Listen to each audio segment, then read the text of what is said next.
जय श्री कृष्णा, जय माता दी। आपका मेरे चैनल नटखट खाना में बहुत बहुत स्वागत। हम दुर्गा सप्तशती का दूसरा अध्याय शुरू करते हैं। देवताओं के तेज से देवी का दुर्प्रभाव तथा महिषासुर की सेना का। मेधा ऋषि बोले, प्राचीन काल में असुरों के राजा महिषासुर और देवताओं के राजा इंद्र के मध्य पूरे 100 वर्ष तक युद्ध हुआ। इस युद्ध में बलशाली असुरों ने देव सेना को हरा दिया। सब देवताओं को जीतकर महिषासुर इंद्र बन बैठा। युद्ध में परास्त देवता ब्रह्मा के साथ महादेव तथा विष्णु के पास गए। देवताओं ने महिषासुर के साथ होने वाले युद्ध का सारा वृत्तांत विस्तार पूर्वक दोनों को सुनाया। असुर ने सूर्य, इंद्र, अग्नि, चंद्रमा, यम, वरुण और दूसरे सभी देवताओं के अधिकारों को अपने हाथ में कर लिया है। दुष्ट महिषासुर ने सब देवताओं को स्वर्ग से निकाल दिया है। अतः देवता लोग मनुष्यों के समान पृथ्वी पर विचर रहे हैं। हे प्रभु, शत्रुओं ने जो कुछ किया वह सब हमने आपसे निवेदन कर दिया है। सब आपकी शरण आए हैं। कृपा कर असुर के वध को उपाय बताइए। देवताओं के वचन सुनकर विष्णु भगवान और महादेव अत्यंत क्रोधित हुए। बहुत चढ़कर तमतमा गए। अत्यंत क्रोध से युक्त भगवान विष्णु, महादेव तथा ब्रह्मा तीनों के मुख से एक महान तेज प्रकट हुआ। अन्य इंद्र आदि देवताओं के शरीर से भी महान तेज प्रकट हुआ और वह सब तेज एक स्थान पर इकट्ठा हो गया। वह तेज पुंज जलते हुए पर्वत के समान हो गया और उस ज्वाला की दीप्ति सब दिशाओं में फैल गई। सब देवताओं के शरीर से उत्पन्न वह अतुल तेज जो तीनों लोकों को प्रकाशमान था, स्त्री रूप हो गया। महादेव के तेज से उस स्त्री का मुख, यम के तेज से केश, विष्णु के तेज से बाहु, चंद्रमा के तेज से दोनों स्तन, इंद्र के तेज से मध्य भाग, वरुण के तेज से जांघ, पृथ्वी के तेज से नितंब, ब्रह्मा के तेज से दोनों पैर, सूर्य के तेज से पैरों की उंगलियां, वासु के तेज से हाथों की उंगलियां, कुबेर के तेज से नासिका तथा प्रजापति के तेज से उसके दांत उत्पन्न हुए। अग्नि के तेज से तीनों नेत्र, दोनों संध्याओं के तेज से हुए और वायु के तेज से दोनों कान उत्पन्न हुए। इस प्रकार उपरोक्त तथा अन्य देवताओं के तेज से उस शिवा कल्याणकारी देवी का दुर्प्रभाव हुआ। सब देवताओं के तेज समूह से उत्पन्न इस देवी को देखकर असुर से सताए हुए सभी देवता प्रसन्न हुए। के पश्चात शिव जी ने अपने त्रिशूल से एक त्रिशूल निकालकर उस देवी को दिया और अपने यज्ञ से उत्पन्न एक चक्र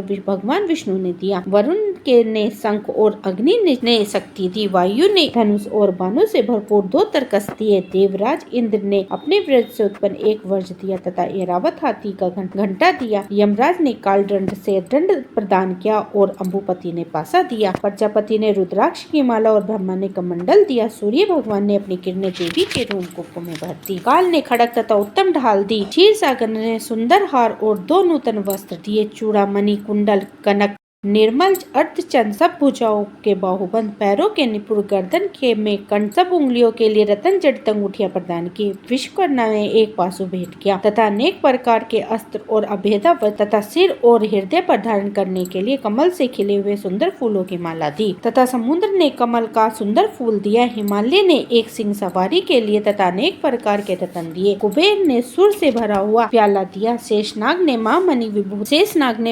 विभूषित एक नाग हार दिया। अन्य सभी देवताओं ने भूषणों और अस्त्रों से देवी का सत्कार। अलंकार से युक्त उस देवी ने महाभयंकर प्रलयकारी गर्जना की, जिसकी नाद से आकाश, पाताल तथा 10 दिशाएं कंपनमय हो उठी तथा उसे महान प्रतिध्वनि हुई, जिससे सारे लोग वित्त हो उठे और समुद्र कांपने लगा। पृथ्वी तथा सारे पर्वत डगमगा गए। देवता प्रसन्न हो सिंह वाहिनी देवी की जय जयकार करने लगे। भक्ति से सब मुनिगण देवी की स्तुति करने लगे। देवता और शत्रु असुरों ने तीनों लोकों में हलचल देख अपनी सारी फौज को तैयार किया और अस्त्र शस्त्र ले सावधान हुए। महिषासुर ने बड़े में हो कहा, ओहो यह क्या है, और उस सब की ओर अपनी असंख्य सेना ले दौड़ पड़ा। वहाँ उसने अपनी प्रभा से तीनों लोकों को प्रकाशित करने वाली देवी को देखा। उस देवी के भार से पृथ्वी दबी जा रही थी। के मुकुट से आकाश में रेखाएं पड़ी जा रही थी। उसके धनुष की प्रचंडता की टंकार से पाताल आदि सब लोग कांप रहे थे। वह देवी अपने सहस्त्र भुजाएं सब दिशाओं में फैलाए खड़ी थी। उसके साथ असुरों की सेना का युद्ध होने लगा। अनेक प्रकार के अस्त्र चलने लगे। उसकी चमक से सब दिशाएं प्रकाशित हो गई। महिषासुर के सेनापति महाअसुर चुक्षर तथा चामार चतुरंगी सेना ले युद्ध करने लगे। उग्र नामक असुर 60,000 रथी अपने साथ ले युद्ध करने लगे। महाहनु नामक असुर 1 करोड़ सेना ले देवी के साथ लड़ने लगे और महाअसुर 80 लोमस 5 करोड़ सेना लेकर युद्ध में प्रवृत्त हुए। बहिष्काल नामक असुर 60 लाख रथी और परिवर्तित असंख्य हाथी घोड़े की सेना लेकर युद्ध करने लगे। बिडाल नामक असुर 1,05,00,000 रथ लेकर युद्ध करने लगा और भी बहुत से असुर 10,000 रथ और हाथी घोड़े लेकर आ डटे तथा देवी से युद्ध करने लगे। महिषासुर भी करोड़ों रथ घोड़े और हाथी लेकर युद्ध भूमि में आया। असुरों की सेना तोमार, भिंदीपाल, शक्ति, शूल, खड़ग, पाशु आदि शस्त्रों से युद्ध करने लगी। कई शक्तियां फेंकता, कोई पाशु से प्रहार करता, कोई असुर खड़ ले देवी को मारने दौड़ता। देवी ने उन असुरों के अस्त्र खेल की तरह अपने शस्त्रों से काटकर खंड-खंड कर दिए और देवी के मुंह पर कलेश और क्रोध की छाया थी। यह देखकर देवता और ऋषि उनकी स्तुति करने लगे। इसके बाद देवी ईश्वरी उन असुरों पर अस्त्र का प्रहार करने लगी। देवी का वाहन सिंह भी कुपित होकर गर्दन के बाल हिलाता हुआ उस प्रकार सेना में विचरने लगा जैसे वन में आग फैल जाती है। इसी समय अंबिका देवी के श्वासों से लाखों गण उत्पन्न हो गए। देवी की शक्ति से उत्पन्न उक्त गण पाशु, भिंदीपाल, खड़ग और पाशिट आदि अस्त्रों से असुरों से युद्ध करने लगे तथा गण ढोल, मृदंग और शंख बजाने लगे। देवी ने त्रिशूल, गदा और शक्ति वर्षा तथा खड़ग आदि का प्रहार कर सैकड़ों असुरों को मार डाला। बहुत से असुरों को घंटे के शब्द से मोहित करके पृथ्वी पर गिरा दिया। कितने ही असुरों को पासे में बांधकर पृथ्वी पर घसीट लिया और बहुतों को तीक्ष्ण खड़ग से काट डाला।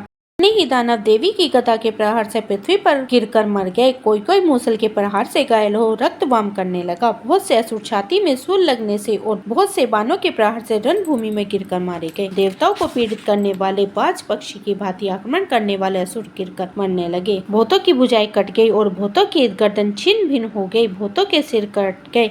कितने ही असुर धड़ से कट कर मारे गए और बहुत से जांघ कट जाने पर पृथ्वी पर गिर। देवी ने किसी को एक आंख, किसी की एक भुजा काट दी और किसी के आधे धड़ से काटकर 2 खंड कर दिए। बहुत से असुर सिर कट जाने पर फिर उठ खड़े हुए और वे तीक्ष्ण आयुध लेकर देवी से युद्ध करने लगे। कितने ही रुंड युद्ध में बाजे की लय के साथ नाचने लगे। सिर कटे खड़ग, रुंड, खड़ग, शक्ति और शिष्ट हाथ में ले खड़ी रह कहते हुए देवी की ओर झपटे। युद्ध स्थल मरे हुए हाथी, घोड़े, टूटे हुए रथ और असुरों के रुंड मुंड से भर गया और रुधिर की नदियां बह चली। अंबिका ने क्षण भर में असुरों की सेना का उसी प्रकार नाश कर दिया जैसे सूखे तृण और काठ के ढेर को आग बहुत जल्दी जला देती है। देवी का वाहन सिंह तथा गर्दन के बाल हिलाकर गरजता था, तब मानो असुरों के प्राण निकाल लेता था। देवी के गण जो असुरों के युद्ध करते थे उन पर देवता फूल बरसाकर उनकी प्रशंसा करने लगे। इस प्रकार महिषासुर सैन्य वध नामक दूसरा अध्याय संपूर्ण हुआ। जय माता दी। दोस्तों, मैंने अपने चैनल पर दुर्गा कवच, अर्घ कीलक और कीलक डाला हुआ है। अध्याय सुनने से पहले आप उसका एक बार पाठ जरूर करें क्योंकि उससे ही हमें ज्यादा फल मिलता है। आप मेरा वीडियो देखने के लिए धन्यवाद। फिर मिलती हूँ एक और नई वीडियो के साथ।